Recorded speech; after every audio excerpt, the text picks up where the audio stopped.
नमस्कार दोस्तों, मैं हूं विनोद और आप देख रहे हैं मेरा यूट्यूब चैनल पोल्ट्री जोन। दोस्तों आज हमारे फार्म में बेच का 23वां दिन है। 23वें दिन के मॉर्निंग के समय में मैं यह वीडियो शूट कर रहा हूं। तो दोस्तों 23वें दिन हम क्या करेंगे उसके ऊपर हम थोड़ा सा जानकारी देंगे। दोस्तों फीड का जो तरीका है वही जो है हमारा चल रहा है, किंतु 21 दिन तक जो है हमारा 24 घंटे फीडिंग चल रहा था। 21 दिन के बाद में फीडिंग तो हमारा चल रहा है किंतु सिर्फ स्टैंडर्ड के हिसाब से। अब हम जो है इससे ऊपर फीड नहीं दे रहे। इसके पहले तक जो है हमें 24 घंटे फीडिंग करवाना था। तो हम थोड़ा सा जैसे मान लीजिए हमें 70 ग्राम दाना चाहिए तो हम 72 ग्राम दाना डाल रहे थे। तो इसके कारण फीड जो है 24 घंटे तक चल रहा था। किंतु अब दोस्तों हमने सिर्फ एक एग्जैक्ट कि हमें आज के समय में मान लीजिए कि 90 ग्राम दाना डालना है तो हमने 90 ग्राम के हिसाब से ही दाना डाला है। और उसी हिसाब से जो है हमारे बुक में जो फीड का कंजप्शन है उसी हिसाब से है। और जो ग्रोथ भी जो हमारी स्टैंडर्ड के हिसाब से जो सुगना कंपनी जो सेट कर रखा है उसी हिसाब से हमें ग्रोथ मिल रही है। तो दोस्तों उसका जो कारण है कि अभी मौसम बारिश का ज़रूर है किंतु हमारे यहाँ पे बारिश जो है मानसून पूरी तरीके से आया नहीं है। तो रात का समय थोड़ा सा तापमान जो है कम हो जाता है और दिन के समय में तापमान थोड़ा सा बढ़ जाता है। तो ये जो फ्लक्चुएशन हो रहा था तो यह फ्लक्चुएशन हमारे फार्म के अंदर नहीं हो रहा था।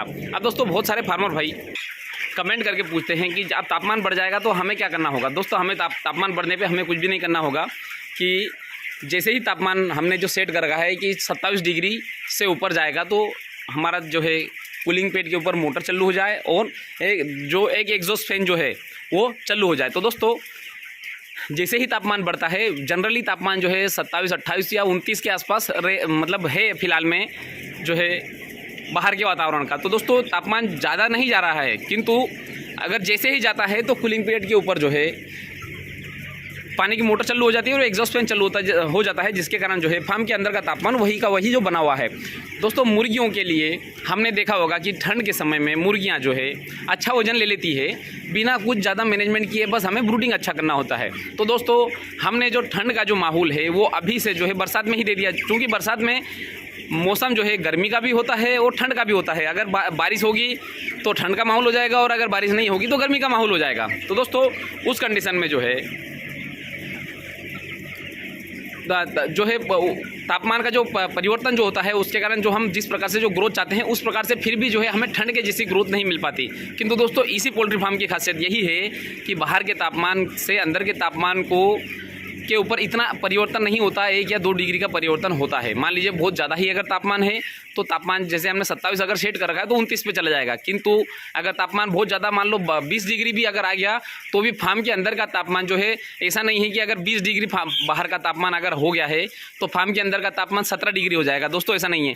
फार्म के अंदर जो है जो पैक एरिया होने के कारण अभी देखिए ये पूरा एरिया जो है पैक है, पूरी तरीके से पैक हो गया। तो उसके कारण जो मुर्गियों की जो गर्मी होती है थोड़ी गैस जो रहती है तो उसके कारण जो है फार्म के अंदर का तापमान बना हुआ रहता है।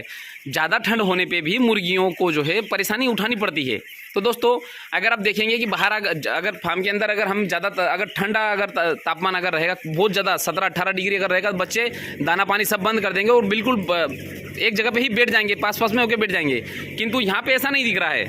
ये देखिए बाहर का तापमान अभी भी कम है किंतु फिर भी जो है बच्चे जो है पूरे फार्म में घूम रहे हैं, दाना खा रहे हैं और जो एक्टिविटी करना है वो कर रहे हैं। उसका कारण ये है कि फार्म के जो बाहर भले कितना कम भी तापमान अगर हो जाएगा ना तो फार्म के अंदर इतना एकदम से तापमान नहीं गिरता और गिरता भी नहीं है, क्योंकि मुर्गियों की जो खुद की जो गर्मी होती है और जो गैस जो रहती है वो बनी हुई रहती है तो वो फार्म के तापमान को बनाए रखती है। तो दोस्तों ये पोल्ट्री फार्म जो है ऐसा नहीं है कि हमें सिर्फ तापमान कम करने के ही काम में आता है। बाहर का तापमान अगर ज़्यादा ही अगर कम हो जाए तो उस तापमान को बनाए रखने के भी काम में आता है। तो दोस्तों हमने 23वें दिन कि अगर हम बात कर लें तो हमने फीड जो है स्टैंडर्ड के हिसाब से दिया है। आज सैनिटाइज वाटर नहीं किया है। वाटर जो है हमें जो जिस प्रकार से हमारे कुएं से आ रहा है वही का वही पानी हमें पिलाना है, क्योंकि आज शाम को हम वैक्सीन करेंगे 23वें दिन।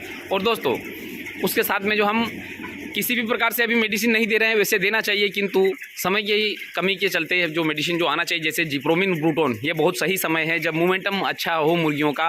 उस समय जो है हमें अगर ग्रोथ प्रमोटर मिल जाए तो हम और स्पीड से जो है आगे जा सकती, मुर्गियाँ भी अच्छे से जा सकती है। तो दोस्तों हमें जो ग्रोथ प्रमोटर अगर हम चाहें तो वो हम 18, 19, 20 और 21वें दिन दे सकते हैं, किंतु मेरे पास में उपलब्धता नहीं होने के कारण मैं उसको जो है आज वैक्सीन कर दूंगा। उसके बाद में फिर उसके 3 दिन बाद से, उसके 1 दिन बाद से जो है मैं ग्रोथ प्रमोटर जुप्रोमिन और ब्रूटोन, ये बहुत अच्छे ग्रोथ प्रमोटर होते हैं, वो मैं चालू कर दूंगा। उसका डोज किस प्रकार से रहेगा, कितना रहेगा और कब कब देना रहेगा, वो सब चीज़ें जो है मैं आपको जैसे ही मैं जब ग्रोथ प्रमोटर दूंगा तब मैं आपको वीडियो बना के बताऊंगा। तो दोस्तों मैं थोड़ा सा इनकी ग्रोथ बताना चाहूँगा। ये देखिए ग्रोथ बहुत शानदार है। आज 23वां दिन है और 23वें दिन में जो है इतना अच्छे रिजल्ट का कारण भी यही है कि बाहर के और अंदर के तापमान के बीच में हमने जो है वेरिएशन पैदा कर दिया और फार्म के अंदर का तापमान हमने बनाए रखा, ना ज़्यादा कम होने दिया ना ही ज़्यादा होने दिया।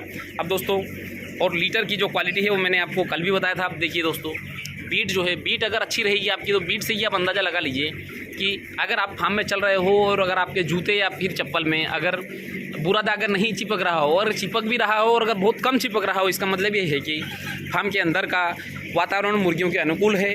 और अगर अनुकूल अगर है तो सब इसकी बात है कि मुर्गियां जो है उसी प्रकार से रिजल्ट देगी जो इस प्रकार से स्टैंडर्ड में है, हो सकता है उससे अच्छा रिजल्ट दे दे। तो दोस्तों इसी के साथ मैं वीडियो समाप्त करना चाहूँगा। धन्यवाद।